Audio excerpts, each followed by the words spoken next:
Hi, this is Shade Foray with TaxSaleSupport.com. I'm here with Steven Swenson, and in this video, we're going to answer some of the questions that we get from our followers on YouTube and Facebook.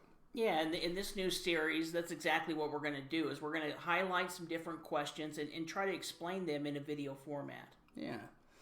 So we get questions all the time. Here is one of the questions that we got from Nancy, and that is, please explain Rollup and the different ways it is applied by different counties. Yeah, that's a great question, and it's a question we get a lot. Now, when we talk about Rollup, really, Rollup refers to any other property tax liens that have been issued against the property. Yeah, because property tax liens have a tremendous amount of power. Properties can't be transferred as long as there's a tax lien placed against them, and that includes, you being able to even foreclose on the property. You can't foreclose on the property if there are other liens that are placed against it. Those liens have to be paid off, and that's essentially what the roll-up is the other liens that have to be paid off in order to foreclose on it. Yeah, exactly. So when you're looking at that 1 year of tax liens, that's only going to represent 1 year. Depending on the state, there could be many additional liens or many other years of back taxes that still could be against the property. Yeah, so if a tax lien has a redemption period that's longer than 1 year, which most states do, for instance, Colorado has a 3-year redemption period, Florida has a 2-year redemption period. What that means is that you can have multiple liens against the property, and you will if you need to foreclose on it. Yeah, exactly. Now, every state is going to have a different time frame on how long the tax lien certificates will stay valid.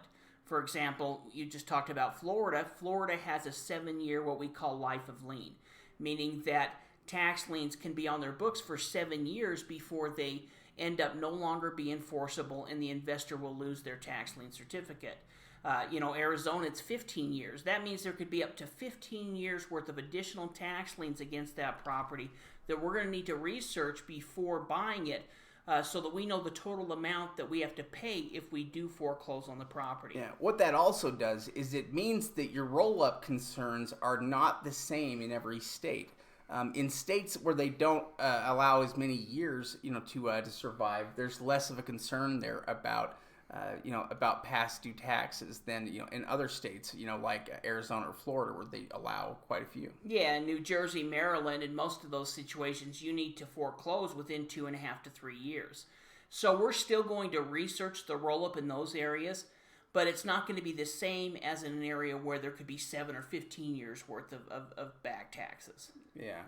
Now, the best way to find out about roll-up is ultimately when you're looking at a lien, it's the property itself that we're doing the research on. And when we're doing that research, what we need to look into is the tax records and the tax, basically payment history on the property, because that's what's going to tell us if there have been liens issued in the past and, what happened with those liens. Yeah, Shade's exactly right. The tax records are going to be kept by the treasurer, the tax collector, and we can research these tax records, usually using the parcel number, and we can go ahead from there and review any of the back tax liens that may be issued against the property.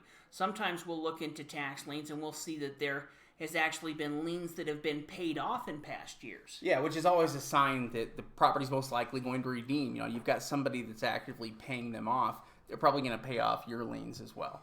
Yeah. Now, here's a tax lien certificate that I was looking in the over-the-counter list, and this one had actually just sold. But in looking at it, using these online websites, it actually gives us some pretty good information just looking at the online auction site. Yeah, so we can see from here that, it's a vacant piece of property, 0.23 acres, so a quarter-acre lot. We can see the face amount of the lien is $2,226, but there are 7 additional unpaid certificates.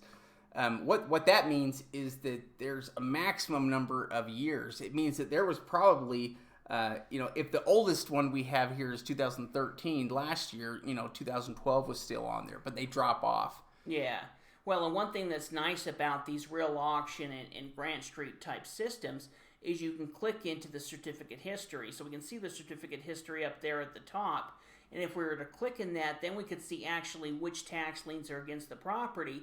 and what that face amount was when it was initially offered. Yeah, so here, we can see the certificate history on this property.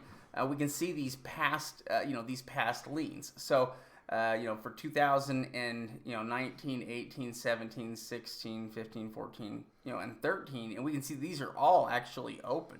Yeah, well, in addition to that, we also have the 2020 is this year as well. So we have all of these different tax liens. None of them have been paid off.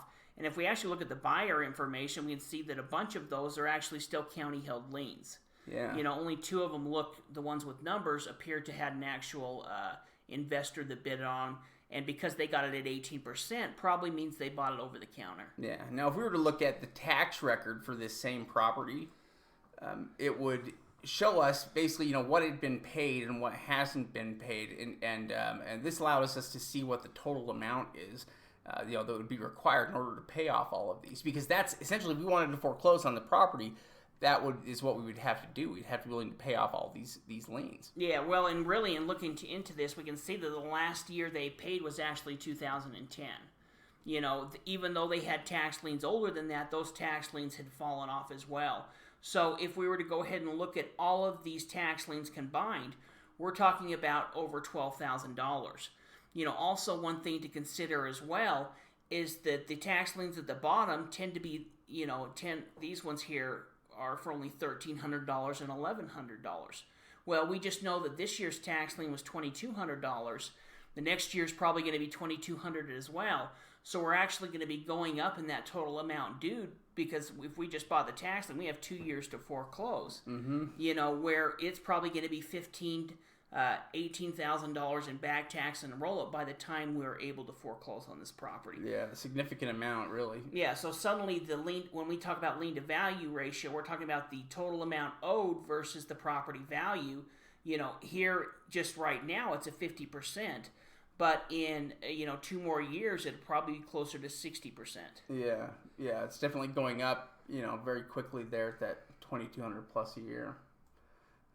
So yeah, that's an example of a toxic lien. It's right on the border, where the amount owed on the property is almost making it, or it's not worth looking. Yeah, it's one that we would not purchase it, and also by seeing that nobody else has purchased it as well, except for a few years ago, that's a bit of a warning sign, in addition. Yeah, so here's another tax lien for us to look at. This one is a lien amount, has a face amount of $31,000, and it looks like it's on a property that's 1.26 acres of vacant commercial land, valued at $164,000. Yeah, well, in looking at this, we love the size, 1.26 acres. We love the value, $164,000, but we're looking at $31,000. Now, I don't know why the property taxes are so much higher. I mean, at $31,000, that's, Yeah, that's crazy. That's like 25% of the property value per year. Yeah. But let's look into this tax lien a little bit further by looking into the certificate history. Yeah, so looking into the certificate history here. Yeah, we can see that there's quite a few different tax liens issued against the property. All of them essentially earning 18% interest rate, which means that each one of those tax liens is going up in value at 18%. My goodness, look at that amount. Well, and if we click over and actually look at the tax record, this is where it really exploded. Holy cow. So look at all those liens against them. And now, because, the ones from 2014 and 15 are up to $54,000 now, with all the penalties and fees over all this time. I mean, that is a total amount right now. The roll-up on this property is $313,000. Yeah, so to foreclose on this $164,000 lot, we would essentially have to pay $313,000. This is what we call a toxic tax lien. This is what we teach our students to avoid and to look into before they ever buy, because you could just be looking at that initial tax lien and thinking, hey, that might not be that bad. Yeah. But when you look into the true history, that's where it's going to tell us, is this a good investment or is this a bad investment? Yeah, and this one's definitely an example of a bad investment. If you bought that, if you spent the $25,000, or $30,000 to buy this, you would lose your money. Yeah, you're essentially throwing your money away. Yeah. So it's so important to review the roll-up before buying. It can make a big difference in these years that have multiple years. But it's important to check even if it's a 2 or 3 year redemption period, just so you know what those costs are going to be to foreclose. In addition, there'll be foreclosure cost on top of it. Yeah. Yeah. It's important to understand what the cost is going to be to foreclose. If it's something that you need to do, especially when you're looking at buying potential liens, and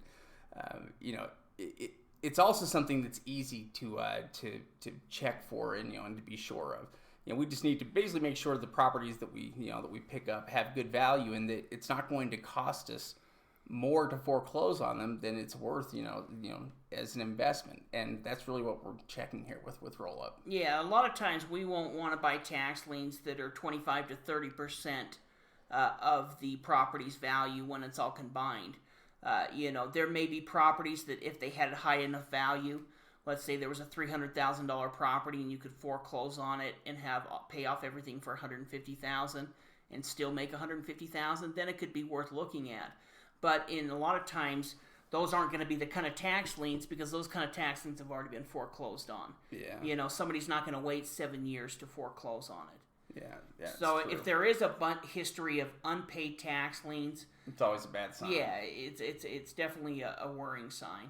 Yeah. So, if you have more questions about this, or you'd like more information, we have a lot more information you can actually get on YouTube and Facebook. Yeah, so if you guys have questions, go ahead and check out our YouTube channels, Tax Sale Secrets or Shade Foray at Tax Sale Support.